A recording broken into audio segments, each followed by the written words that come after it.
Good evening, and thank you all for joining us on the first session of Ignite as we celebrate the auspicious event of International Women's Day. Ignite is an initiative powered by Techvantage to build a knowledge platform that will deliver insights on the latest trends in the world of business with a focus on data science, analytics, and the global IT industry at large. And there couldn't have been a better time to start this initiative than today as we observe this year's Women's Day with the theme of gender equality for a sustainable tomorrow. To give a brief about Techvantage, we are a fast-growing artificial intelligence product and services company headquartered out of Trivandrum in Kerala, India. We have been in inception in 2010, and ever since that, we have also grown internationally in the US as well as in the UK with offices opening soon. We have been recognized thrice by the All India Analytics magazine to be one of the top contenders for analytics and product engineering services in India. Today, we have with us an eminent panel of eminent speakers addressing the event, including our very own CEO. And without further ado, I'd like to welcome them on behalf of Techvantage and all of us present here. To give a brief about our CEO, Mr. Devi Prasad Trivikraman is an experienced senior leader with 25 years of experience and an extensive background in analytics, machine learning, and program management. He has over 10 plus years in the insurance industry with Allianz India, working for operations across the world. He has also prior experience in MNCs such as Accenture, Cognizant, HCL Satyam, and Wipro. Mr. Devi Prasad is also an alumnus of the prestigious College of Engineering Trivandrum and Indian Institute of Management Calcutta, and holds a PG diploma in machine learning and artificial intelligence from the International Institute of Information Technology, Bangalore. So, I now welcome our CEO, Mr. Devi Prasad, to give the inauguration speech. Night. This will be followed by a series of events at regular frequency, details of which will be shared later. It will cover business and technology topics. So it will be run at a frequency that is pragmatically possible because our leaders are also busy doing the day-to-day work. But at least once or twice a month, Ignite would be running sessions, and there will be seasons for different topics. So we look forward to have an active participation on the Ignite platform from all the people who are interested in learning anything about business or technology. As the first episode, we have three eminent speakers with us. We have Nikita and Nishita Baliarsingh, achievers in their own right. They are founders of the Nexus Power Corporation. We have Harini Sreenivasan, who is a partner with Sempo Style Institute. These are all people who have done numerous such sessions. They've spoken at TEDx. I think I'll let Kausav do the detailed introduction. But Nikita and Nishita, Harini, thank you very much for joining us today. We are honored to have you on the session today. And with that, I declare the Ignite event open. Over to you, Kausav, and I look forward to listening to the wisdom that Nikita, Nishita, and Harini are going to share, and many more sessions in the coming months.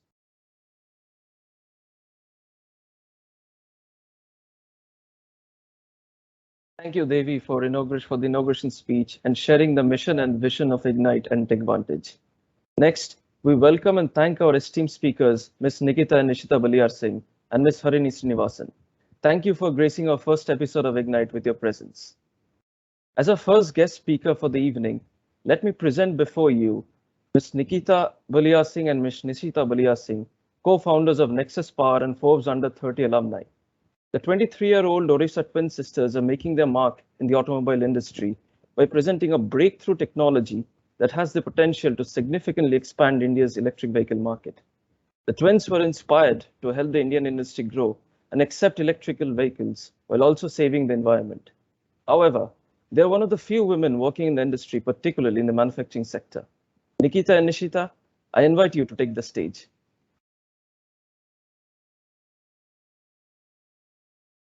Hi, good evening. Thank you so much. It's a pleasure to be a part of the event today. So yeah, thank you so much. And you would like us to get started, or you could take it forward and we can get the flow of the event. So you can let us know. Thank you. We can start off, Nishita. Sure. Thank you. Then I think I'll take it forward, and then Nikita's going to follow up from there. So one of my school friends actually part of your team, maybe part of the Techvantage team, had approached me, and I'm really thankful to you, Monica, for coming up and giving me this chance, and fortunately for being here. And topic for today, typically sustainability and gender equality. I think that's the need of the hour, and we've been talking about it a lot. Of course, comes down from the Sustainable Development Goals, SDGs, and as well as the theme for 2022, which is gender equality towards a sustainable ecosystem. So, talking about the sector that we are in, I'm sure most of you are aware that this typical not exactly electric vehicle, but if I talk about the entire automotive segment, it's always considered to be more like a male dominated sector, and we don't really find too many women there. But I'm happy to be trying to make a space. In fact, we are happy, both me and Nikita are happy to be creating a space there and trying to build something different uh, to which can simply transition the electric vehicle industry not only in India but globally also. So if I tell you a little bit about what Nexus does, so at Nexus we are building a biodegradable electric vehicle battery, which is out of crop residue. So this crop residue is typically the stubble that the farmers burn and after they harvest their crops. So instead of letting them burn that stubble, that's where we come in place. We procure that stubble and build our biodegradable batteries out of it. So these batteries are not only fast charging batteries, they give you a better range. They are higher performance batteries. They have a better energy density as well. And above all of it, to talk about the sustainability aspect, they are purely biodegradable and there is no toxic element involved. So which also highlights one of the other main benefits of these batteries, that they are purely safe and there are no fire hazards. So that's where the entire concept comes into play, and that's what we're doing at Nexus. A small team, of course, as of now, eventually growing with time. And we've tested our products, prototypes have been tested. We're moving forward, uh, building our final products and entering the market slowly and steadily. We are hoping to transition the Indian EV market as well as the global market. So that's more about Nexus. And to take it forward from here, can I ask Nikita to take it up, please? Good evening, everyone. I hope I am audible. Yes, Nikita, you're audible. Right. So, good evening, guys. I'm Nikita, and I'm the co-founder and CIO for Nexus Power. And before I begin, I'd like to extend a heartfelt gratitude to everybody for inviting us over and having us in the first session of the Ignite program that's going on. And I would also like to congratulate you guys for starting something like this, because it's kind of really interesting to promote people talking and discussions, and Ignite itself, the name that has been given to the program. So it's quite fascinating, honestly. Talking about Nexus Power and what Nishita has already been talking about, what we do and exactly how beneficial can these batteries be. But I'd like to touch upon the story of how we exactly stumbled upon the idea that we are working on right now. So it was, I think, one late night chat on the terrace where we just wanted to talk about electric vehicles, and we thought it's a nice industry to think about, and let's start making our own vehicles. But talking about vehicles, people, there are plenty of offerings in the market, but people are still not buying them at the level at which the productions are being done. So there is a little bit of a gap in the demand and supply. So that's where we thought that probably there is some problem that the normal consumer is facing in terms of electric vehicles, and we started researching on those lines, where few discussions with people and internet and all of the news reports that we could see told us that the electric vehicles take too long to charge, and even though they take about 6-7 hours, they do not give you as much of a range as a IC engine vehicle can give. And apart from that, of course, electric vehicles are more expensive than the other offerings. So narrowing down on all of these points, I think we did realize that most of the concerns that we are highlighting is somewhere around the battery of the vehicle and not the vehicle in itself. And that is why we decided to first start working on the batteries, and then look at making electric vehicles, so that we can make something which is readily acceptable and readily adaptable in the market with people. So I think that's how we thought that we'll get into electric vehicle batteries, and we started doing our research of alternate technologies, things where we don't have to use lithium at all. because lithium was the component which was actually the expensive part of the entire battery manufacturing. So, when we did our research about batteries, we realized that there are a few alternate technology battery makers, but all of them were actually led by men, as Nishita also mentioned. It's a very male-dominated industry, and you don't really find too many girls trying to think about a battery technology, or even if they've thought of, maybe they've not come up in the notice of people, to be very honest. So we thought, let's just plunge into it and try and see the differences that we can make. And that is how we, I think, stumbled upon the idea of Nexus Power. But also in the parallel space, we got to know about the pollution that the crop residue creates and how that is affecting visibility and the air quality index in the northern parts of India. So we just wanted to, I think, solve all of these sustainability problems around in the country, and that is how we integrated these two things. So the basic thing that we had in our mind is that we are actually using biodegradable material to make our batteries. So why not procure it from this crop residue and not let it burn in open air, but use it to procure our raw material and make batteries out of it. So that's how this entire circle was complete, and we got a story of Nexus Bar, and that's how we progressed ahead. So from there to this point where we've actually tested a few prototypes, and we are looking forward to doing mass pilot programs with a genuinely biodegradable battery, which charges faster, which promises a better range and a better life cycle as well. So it's been a journey of, I would say, ups and downs, if not a very fascinating one, because if you have to talk about gender equality, I think there are a lot of questions that come up as when you see women founders on the top of the table. And I think one question that is prominently common with women is their marriage, and what would happen to the company once you are married. So these are questions that anybody would ask, not just an investor or not just people who are interested in the company, but just random, passerbys if they are trying to listen to you what you're doing. Especially because Nishita and I, we are very young, both of us. So the first question that we get is, when do you plan to get married? Which technically has got nothing to do with our company, but yes, we do deal with questions like this, and there's I would say there is no proper format, or there is no mindset set of structural change that we can bring to this. But I'd just be hopeful that to talk about gender equality, the first thing that we need to change is how we approach a woman-led startup, in terms of how people approach it and how we as women also look up to other women-led startups. I will now pass the thing on to Nishita to take it forward. Thank you. So I'll take it forward from here in terms of, so she's given you a brief about what we do, how things have gone for us. So yes, I'd want to keep it short, but take you through the maybe the industry and the future scope for electric vehicles. So I'm sure you all are aware that electric vehicle, the industry itself is not like completely established and not like creating a boom right now. It is still in the same budding phase that most of the startups are in India right now. So that's why the combination and the mix fixes very well for the startups as well as the industry as a whole. So we are all just trying and experimenting with the vehicles and trying to understand how the gap can be fitted in terms of IC engine, petrol diesel vehicle, and the EVs. So if I talk about, say, the future scope, so yes, the EV industry is a booming industry. It's definitely coming up in India, and it'll take its own sweet time to get established. It needs its own space to understand what exactly is the consumer want and how the consumers are going to react to it. But if you talk about the clean mobility aspect, I think it's high time we shift from the petrol diesel vehicles to an electric vehicle. The very reason being that it's certainly the amount of emissions go down. But when we talk about a full chain sustainability cycle, that's like from cradle to grave.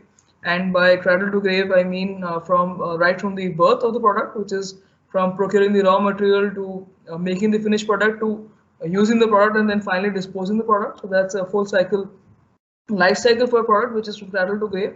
I think it's more important that electric vehicles stand sustainable in all those spaces in the supply chain. So what happens is, normally if you compare the manufacturing of these two vehicles, the petrol, diesel and the electric vehicles, so ideally the amount of pollution and emission levels for electric vehicles is slightly higher if I consider the entire life cycle from cradle to grave. But if you're looking at only the emission, clean mobility emission part post their utility, I think we are slightly falling short there, and we need to understand that sustainability is not only about reducing the emissions on the road, it has to be the entire cycle. So typically when we talk about sustainability and in electric vehicles, the entire chain has to be really sustainable. And that's where we as Nexus has been trying to do our part by changing those batteries in between, which of course are the root cause for a lot of pollution and toxicity and hazards, and trying to switch that to biodegradable batteries. But electric vehicles as a segment, of course, a lot of scope, a lot of huge players coming in. But of course, with a lot of these entry of players and the flexibility in the market, and of course, it's easier to manufacture EVs. It's also important to understand the fact that we need to match the demand and supply gap. So if we talk about the demand and supply right now, the demand is lower and the supply is quite high. I mean, we have about 400 plus registered electric vehicle manufacturers in India, typically in the two-wheeler and three-wheeler segment, and that's what I'm talking about right now. Four-wheeler is still a far-fetched segment to come into India. So 400 manufactured registered manufacturers, and the demand is not even 50% of what we manufacture on a daily basis. So ideally, we are falling short there. So these vehicles typically are now stacking up, and the movement is rather slow. And if I have to, actually, if you look at the entire scenario, it's not only that the electric vehicle and the batteries have problems because of which electric vehicles are not being adapted. Ideally, there are certain problems on the ancillary side also. Like, for example, one of the very simplest forms you could see is any vehicle that you purchase, a petrol or diesel vehicle, since they have been in the market for a long time, you would comfortably get easy EMIs, financing options, a lot of service options, nearby garages also fitting those vehicles, giving you real-time service. A lot of such things which are convenient for petrol diesel vehicles, but the electric vehicle industry still does not have that setup ready. So one of the foremost problems is the availability of finance. The EVs, EMIs or the financing. For a general two-wheeler buying crowd to switch to EVs, they need to have proper financing options, which are not available right now, which is also one of the biggest problems, and a gap which needs to be filled up. And secondly, if you look at the equipment, petrol, diesel, you would get petrol pumps and fuel stations across the city in plenty, even across the highways in plenty. So your refueling your fuel is not a problem. That can happen on the go. But charging a vehicle is a problem. It's a big concern. We do not have charging stations enough. And the few startups are coming up, even the bigger companies like Tata or Reliance are coming up, but it's not like a very established space right now. So the EV industry is typically dependent on these ancillary industries which are not yet set up, but because all of it is booming and it's coming up, I think the next 7 years are very crucial for the EV industry to bloom and to create their own space. So probably like the government has also pointed out that by 2030, 2035 is when they plan to go all electric. So typically around 2026, 27 is when we could expect about 50% transition from petrol, diesel to electric vehicles, and that's probably what the targeted milestones are. And typically for these milestones, a lot of government initiatives and a lot of PLI kind of a scheme, production-linked incentive schemes, have also been brought up. So it's not like a lot of people are pushing into the EV space, but it's more like a push and pull, where the government is also pushing the consumers to switch to EVs. The environment is such that we are simply gearing up to accept an EV revolution, and I think it's going to come sooner than expected. So the only hope that I have right now is that we make sure that we have a pure sustainability chain right from cradle to the grave, and that's pure. That's exactly how we could address clean mobility, and that's how the green revolution can actually happen. Otherwise, it's again the same thing. You're cutting down pollution levels on road, but then increasing levels on the manufacturing side. So then carbon neutrality, in fact, carbon negative, will also get difficult for us. So that's more so about the EV industry and how we look at it. Of course, we're all ready for the challenge, and we're hoping for the best. So I'm not sure if you guys have actually gone through the budget for this year. So this year's budget really had emphasis on the EV revolution, on battery tech and the charging infrastructure. So in a way, we are looking at the ancillary industries as well, so that this EV space can be given a big boom in India. And of course, globally, there are a lot of changes also happening. So that's typically how the industry is moving right now. I mean, about today's structure and the event. Being Women's Day, I wouldn't really talk much about what successful women entrepreneurs could be, because I am still myself not like a very successful women entrepreneur. I'm still in my I'm struggling. We are still struggling. We're not like really established. But then yes, there are a couple of things that we really believe in, both me and Nikita, and we'd like to give you those small little tips and leave you with those little thoughts. First, that if you're looking at entrepreneurship as a full-time opportunity for yourself and you want to grow as an entrepreneur, it's very important that you keep all your paperwork in place. It's common for both men and women. It's not no rocket science that your all your paperwork, including your employee data, your financial statements, your transaction details. If you keep your paperwork in place, your secretarial compliances, and all of that, everything in place. If you keep all of that together, sorted and settled, to be available as and when asked, I think then you're really making sure they're ready for all kind of problems, any ups and downs in future. And specifically for a company like us, where we are into R&D, it's more important for us to have paperwork in place, because small twitches, small changes in the R&D, small experiments, if they're not noted down properly, then we are actually circling back again and again to the same thing. Keeping a record of what we're doing really helps us to get back, check what we use, what might have gone wrong, and how we can improve. So that's one major thing that I would say, that please make sure your paperwork is in place. That's very important. Secondly, if you look at the entire startup ecosystem, you're in a space where we have a lot of investors. Investment space is now booming in India. A lot of startups are getting funded. They are growing with the help of additional funds, and so the ecosystem in fact the startup ecosystem itself is kind of booming, and EV especially is a hot space where a lot of investments are happening. A lot of government grants are available. So there's another for all aspiring entrepreneurs and who are looking into building their own EV startups or even finance startups. It's also important that we understand the right kind of scheme available for us, and the kind of funds that we could generate, and the amount of grants or the incentives that we could get, which will allow us to sustain our business. And it's also equally important to understand that if you talk about investments, and typically external equity investments from investors or venture capital funds or incubators or angel investors or angel syndicates, etc., whatever the external equity funding source may be, it's also equally important to understand that to have even to gain some amount of investments or successfully raise your investment rounds, it's important to have some kind of attraction and some kind of reserves in hand. So funding it's not like you have an idea and you pitch and you get the money. That it has to have some kind of a proof, and it's a long process, and that has to be understood clearly. So these are a couple of things that I would say. The remaining few I would let Nikita take it forward. But I would just like to add on another couple of points here. First one being that as children we are very curious when it comes to different activities that we do, and we really tend to challenge ourselves and raise the bar. But as you grow older, we tend to keep that curiosity at bay. So the only thing that I would like to specify here with this statement is that it's important to keep the curiosity alive throughout our lives, because that is something that actually makes us question and challenge different things. And probably for an entrepreneur, the first thing is to look for a problem and then to look for a solution for that. So if you have a solution to a problem in the society, then I think that is the first stage or the first step of getting into entrepreneurship.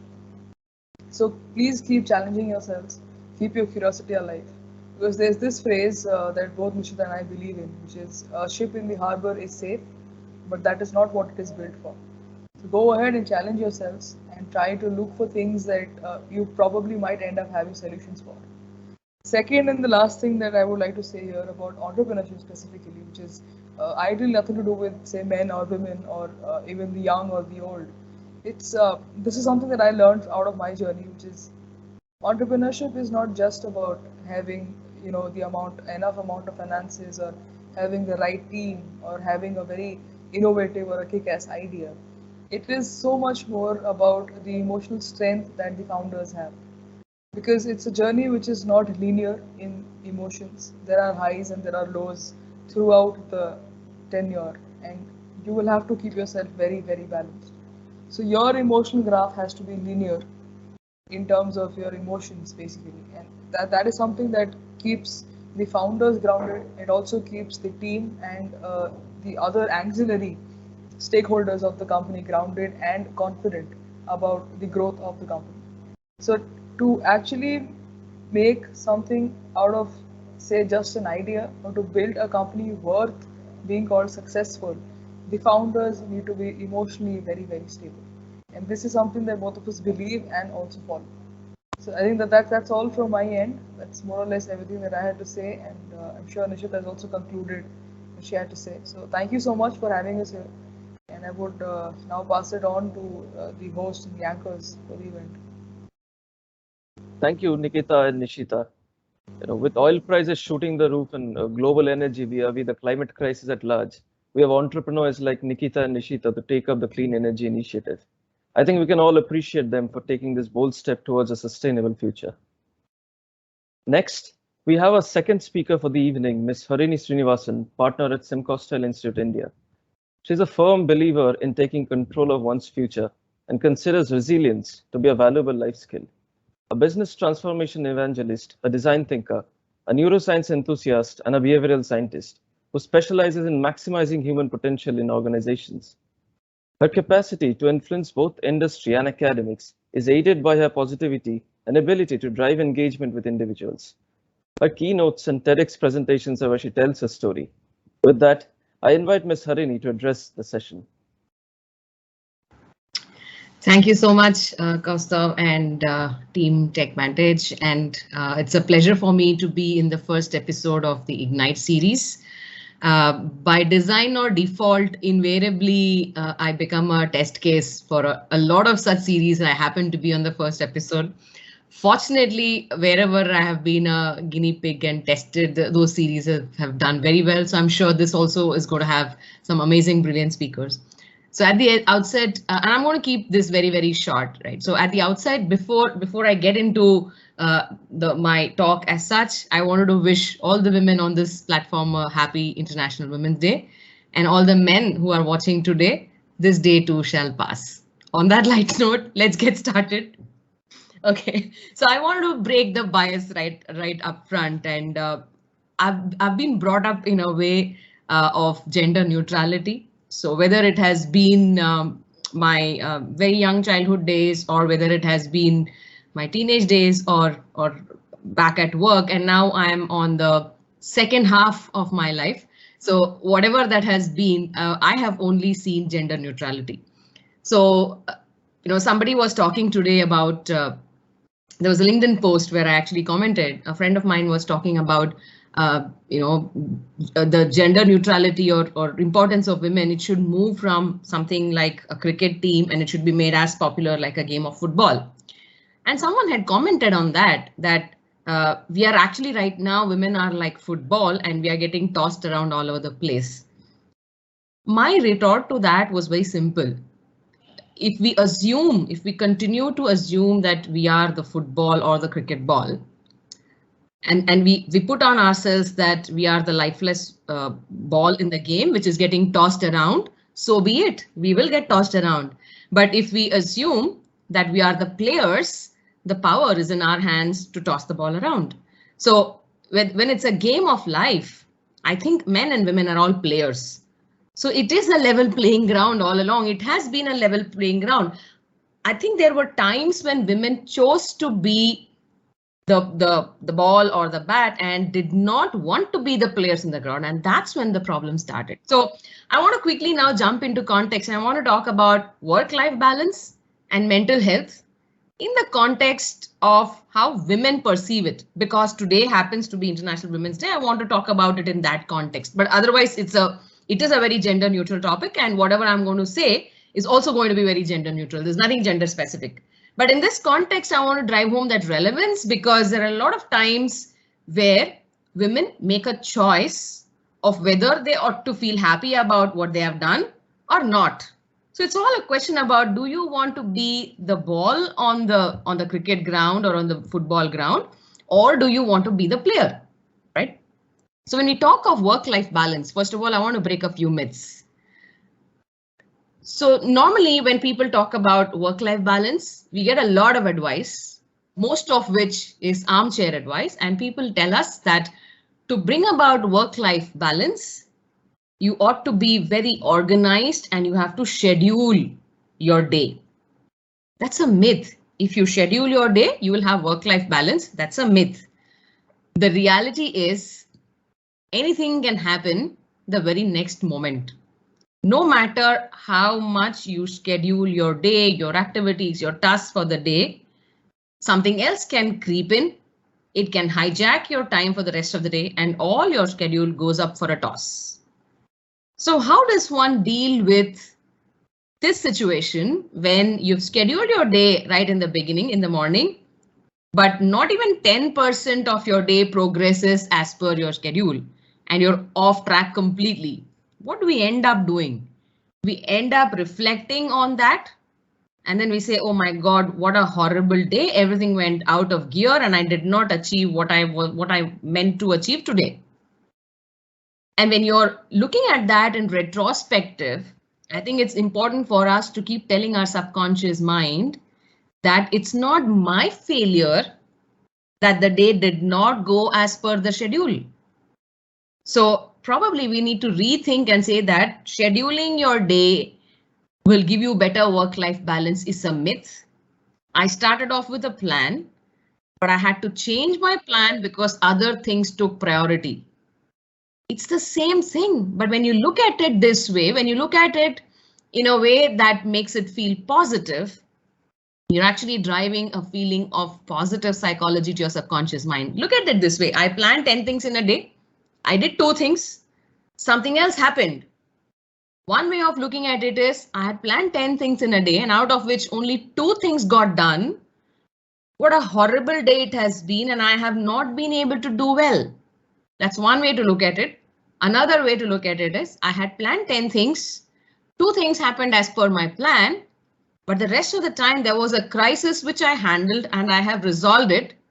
The 8 things which didn't get done will get done tomorrow. Now here is where positive psychology helps you in making that choice of whether you are a player on the field or whether you are a ball on the field that is getting tossed around. Myth number 2. Time management is important for work-life balance. So let me tell you, my dear friends, can you really manage time? Time is something which is unstoppable. The 24 hours in a day, no matter what you do, you cannot manage time. All that we can do is manage ourselves and the things that we do so that we are able to utilize the time in a meaningful way. So if we go around thinking about time management, that I need to do this in so many minutes, I need to do that in so many hours, we assume that we are managing time. And when you assume something that it's not really possible, we are like going on a wild goose chase. So therefore, it's very important for us to be able to manage ourselves, identify time wasters in what we do, identify our detractors, things that distract us and all of that, and look at what is the outcome that we need to achieve.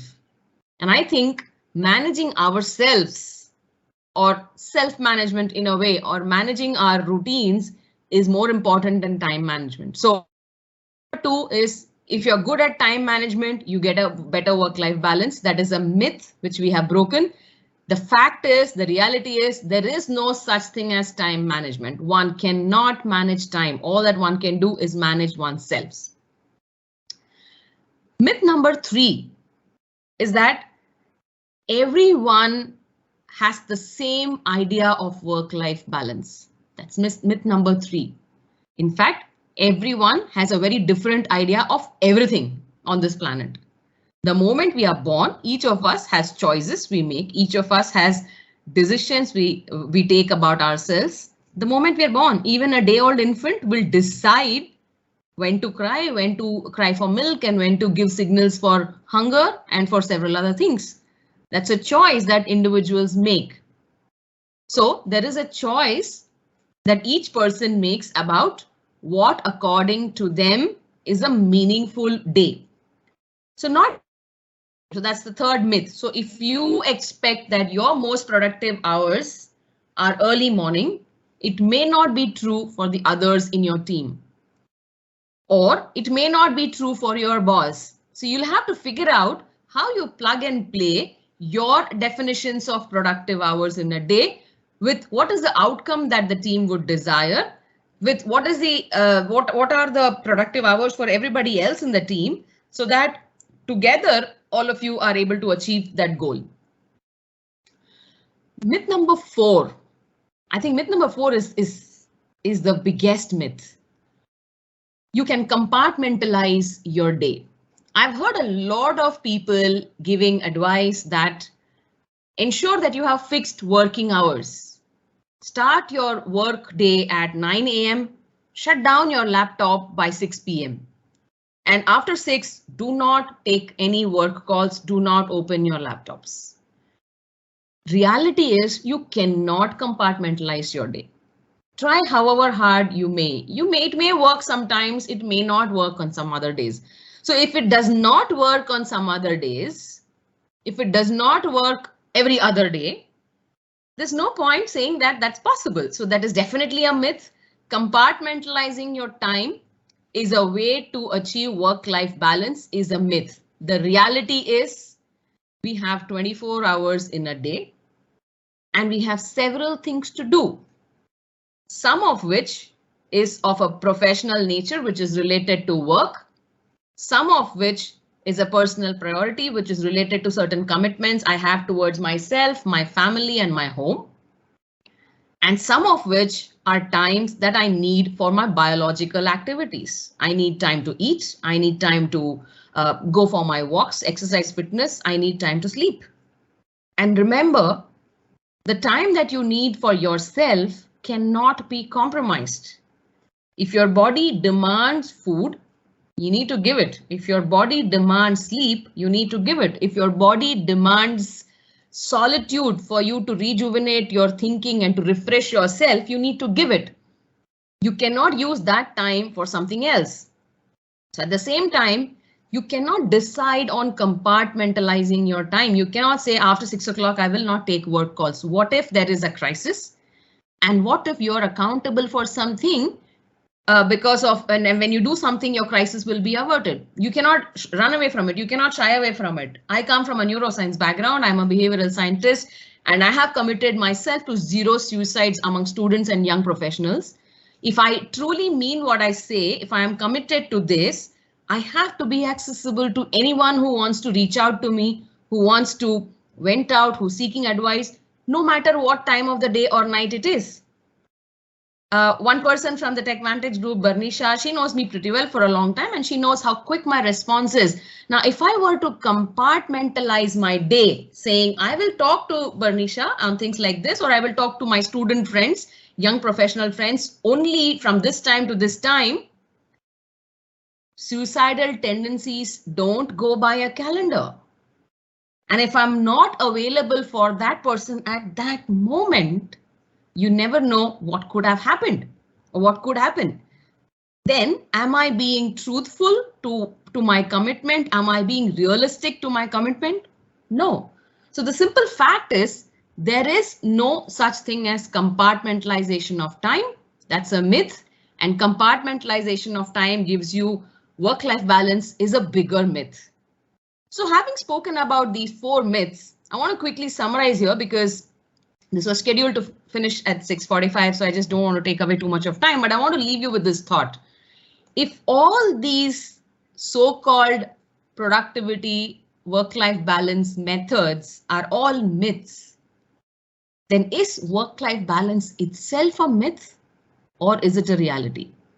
If you have 24 hours in a day and if you have 100 things to do, including your work-related stuff, your home-related stuff, and your personal stuff, which is your own me time, on some days, one of this will take priority over the others, depending on what is important at that point in time. And you have to let those things take priority. There are some days where work will take priority. There could be some days where your domestic commitments or your family commitments will take priority. And there will be some days also where your own personal time will seek you. If some of you, if you have been following me on social media, you would notice that I have been silent for the last few months on social media, maybe a couple of months, because I decided to take a kind of a digital detox and not say anything. Today, I've kind of broken my silence after a long time because that was a priority. But at the same time, where I'm committed to deliver is zero suicides among students and young professionals. And that's something which is non-compromisable because that overarches over everything else. That's the purpose of my life. So with that, I just want to leave everybody with a thought that the whole thing about work-life balance, if it is a myth, it does not exist. Aren't we all chasing a mirage? And if we are chasing a mirage, is it really worthwhile, and let it impact our mental health? So with this thought, let's go back feeling that there is nothing like a work-life balance, and each one of us is committed to ourselves, to our work, and to our families and people who matter to us. And let's take on each day without feeling guilty about where you have compromised on your time, because there is no compartmentalization after all. You have to take on whatever is priority on that day at that moment. So once again, my friends, wishing all the women a very happy International Women's Day, and all the men, please go back and tell the women who matter to you a very happy International Women's Day from my end. Thank you so much, and back to you, organizers. Thank you, Harini, for your fiery speech. On an off note, this is the second time I've been fortunate to hear you. The previous one back in my MBA days. Oh, all right. It's a pleasure to be again talking in front of you guys. Thank you. Ever since the pandemic in 2020, we have all faced the challenges of remote work. Thank you, Harini, for shedding some light on how to tackle stress and maintaining balance in times of extended Zoom calls. Now we understand that it's a Tuesday evening, and we thank everyone for joining us and staying with us patiently and eagerly. Next, we have a short surprise by my colleague Monica, and I urge all our audiences to stay extra attentive because the surprise comes bearing gifts. Over to you, Monica. Right. Thank you very much, Kaustav. First of all, I would like to thank all of you for making time to attend the first episode of this webinar series, that too on a Tuesday, and staying till the last leg of the event. I would especially like to thank our speakers, both Nishita and Nikita, who are my school friends actually, and for sharing their great insights about entrepreneurship and also about EV vehicles and their future and these all things. So I'm sure it will benefit our attendees also. And also thank you, Ms. Harini, for sharing her thought-invoking insights on time and work management too. So without further ado, I would, as promised, we have special prizes available for 2 fastest clicks on the rapid polls that will be showing up on your screens right now. So the correct answers will get a chance to win gift hampers for which the participants will be contacted soon after this webinar ends. Now we will start with the polls. Just remember, you will be only given 7 seconds for each poll, and I'll launch the first poll now. So you have your polls on the screen right now.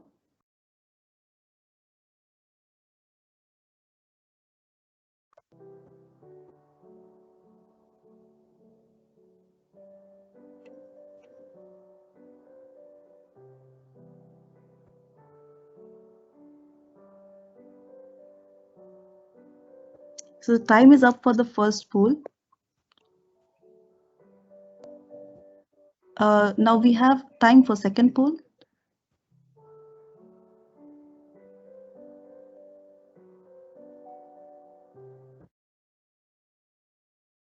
I encourage our audience to please submit their answers quickly.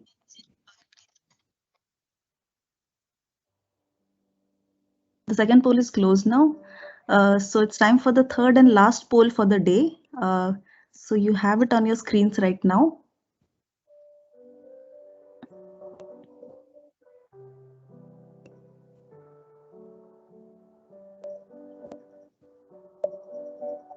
We have just 2 seconds more.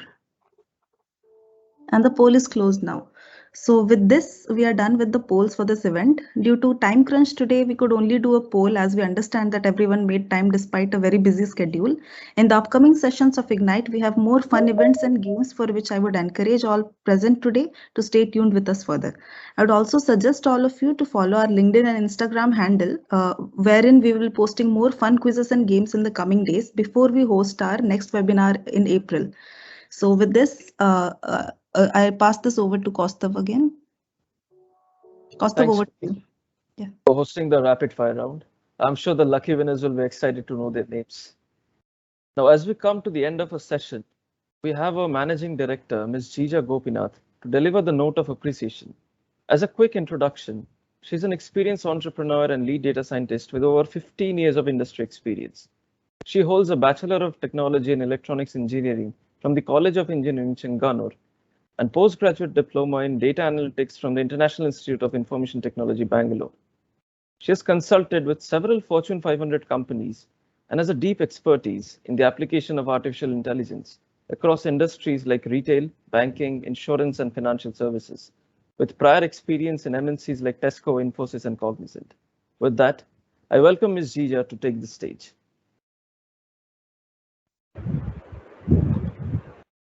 Thank you, Costa. Good evening, everyone. It's been such an honor to have you all as part of this wonderful event.